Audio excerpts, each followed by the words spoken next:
Alright, now I'm going to show you how to get into the traditional teach pendant mode. Oftentimes when you call our service department, or if you're doing a software update, or for some of these videos and some of the steps we do, you need to get into the traditional pendant mode.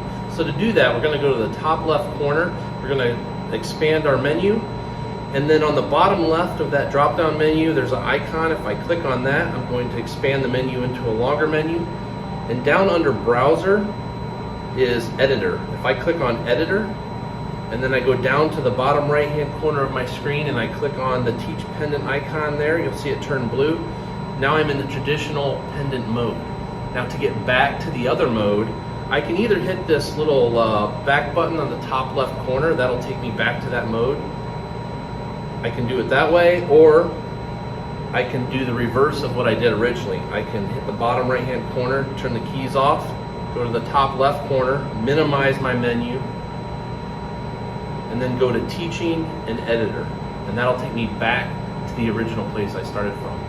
If you have any other questions, feel free to give us a call or check out our library of other videos. Thanks.